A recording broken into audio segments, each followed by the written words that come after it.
Assalamualaikum warahmatullahi wabarakatuh. Sahabat buah hati yang dirahmati Allah Subhanahu wa taala,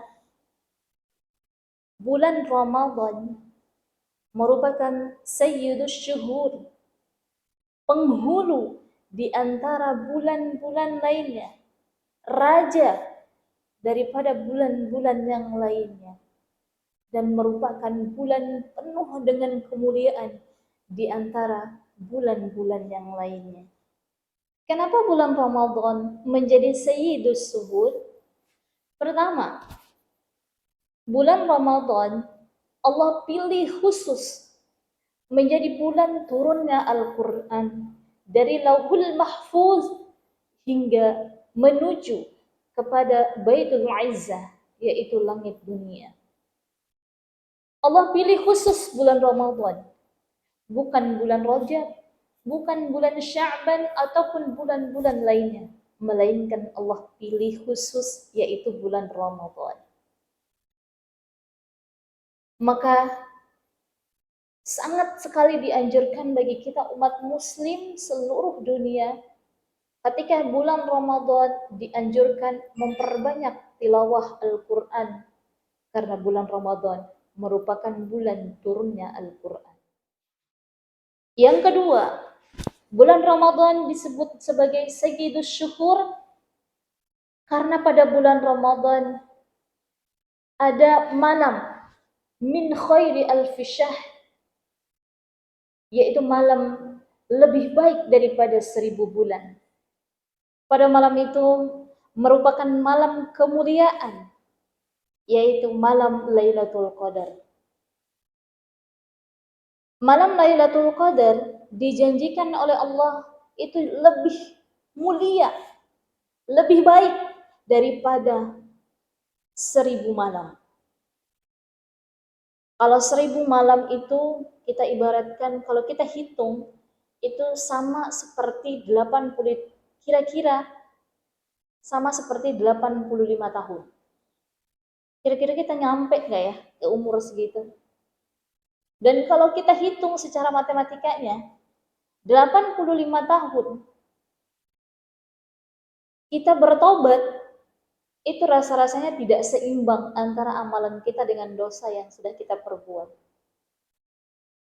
Namun Allah berikan keistimewaan, berikan peluang bagi kita seorang hamba yang penuh dengan dosa, yaitu malam Lailatul Qadar. Di malam Lailatul Qadar itu Allah berikan ampunan, dihapus segala dosa kita, diberikan ampunan yang seluas langit dan bumi.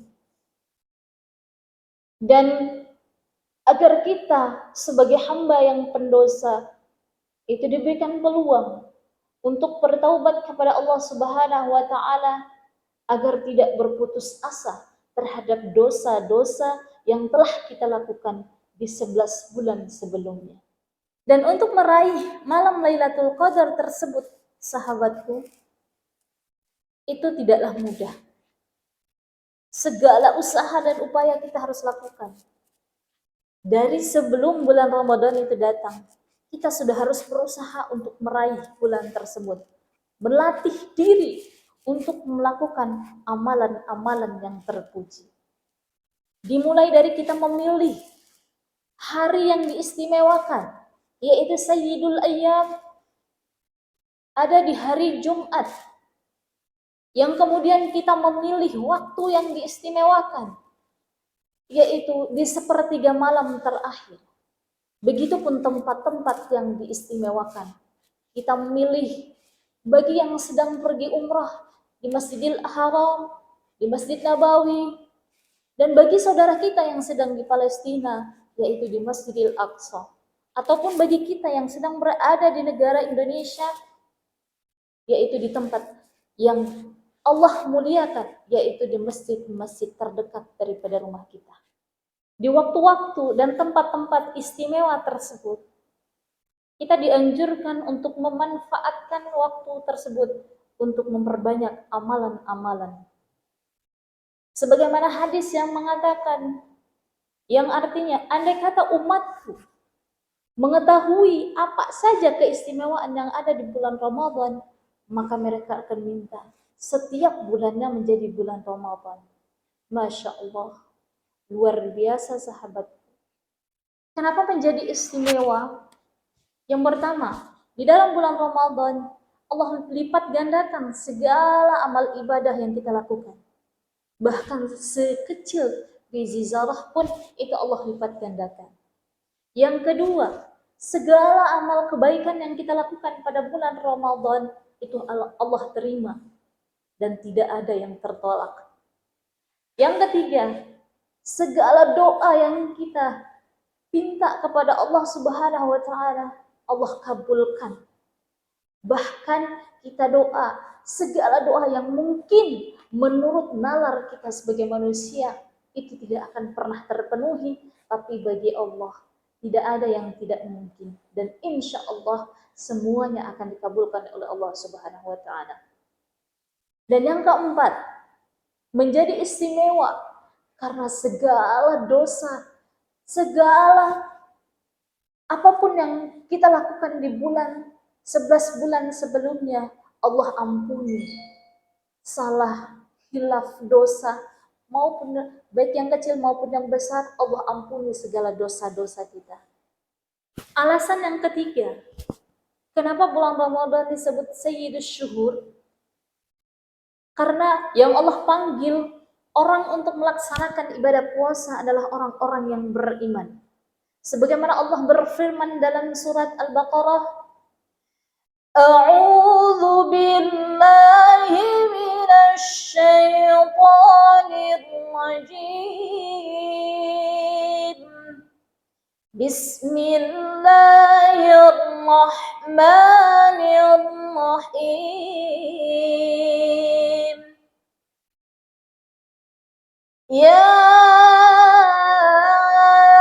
ayyuhalladzina amanu kutiba alaikumus shiyam kama kutiba alal ladzina min qablikum la'allakum tattaqun.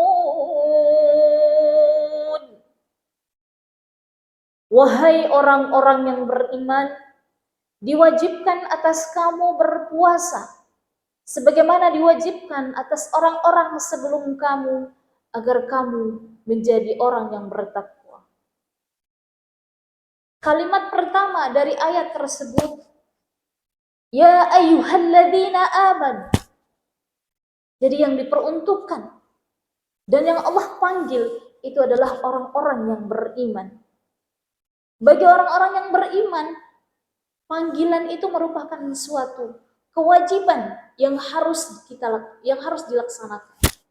Karena yang dipanggil adalah orang-orang yang beriman. Bagi orang yang tidak beriman mah biasa saja panggilan tersebut. Jadi ketika Allah meminta kita untuk menahan diri, untuk tidak makan siang selama bulan Ramadan, bagi orang yang beriman, maka mereka akan patuh terhadap perintah tersebut. Tapi bagi orang yang tidak beriman, itu tidak berpengaruh sama sekali. Bahkan bisa jadi mungkin akan bebas-bebas aja makan siang pada bulan Ramadan tersebut. Beriman di sini tentu saja yang beriman dan memenuhi syarat. Syarat yang pertama, dia beragama Islam. Yang kedua, dia berakal.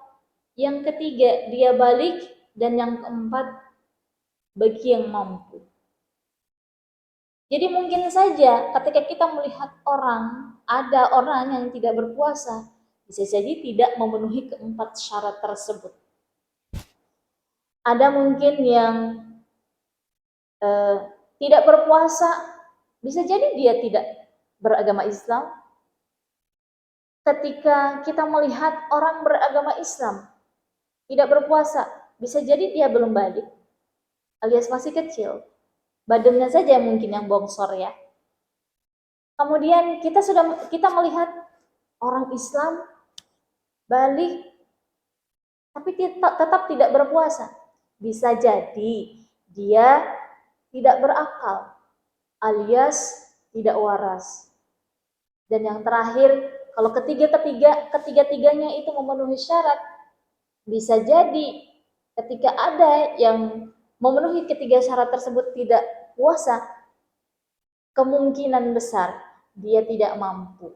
Mungkin dia tua renta, atau mungkin sedang sakit dan sebagainya. Wallahu a'lam bishawab. Karena yang dipanggil adalah orang yang beriman, yang untuk melaksanakan ibadah puasa tersebut, maka ibadah puasa menjadi ibadah sirriyah, ibadah tersembunyi, dan yang hanya tahu adalah kita dengan Allah Subhanahu wa taala.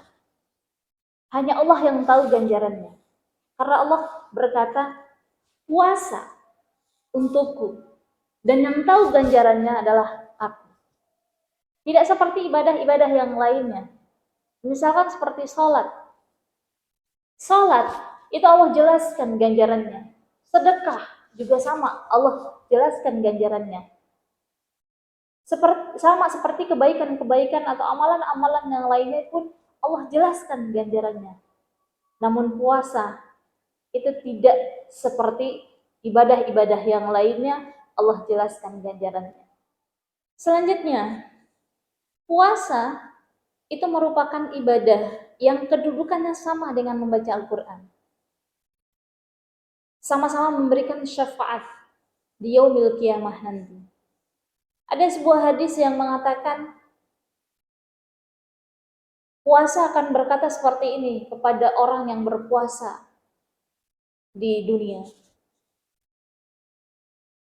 Aku telah menahannya untuk makan dan minum di siang hari, maka jadikanlah aku sebagai syafaatnya. Kemudian Al-Quran pun berkata lagi, aku telah menahannya untuk tidur karena membaca aku, maka jadikanlah aku syafaat untuknya. Masya Allah, mudah-mudahan kita termasuk hamba yang mendapatkan syafaat dari keduanya. Amin, amin, ya Rabbal Alamin. Mungkin ini saja yang bisa saya sampaikan. Akhirul kalam, wallahul muwaffiq ila aqwamit thoriq. Wassalamualaikum warahmatullahi wabarakatuh.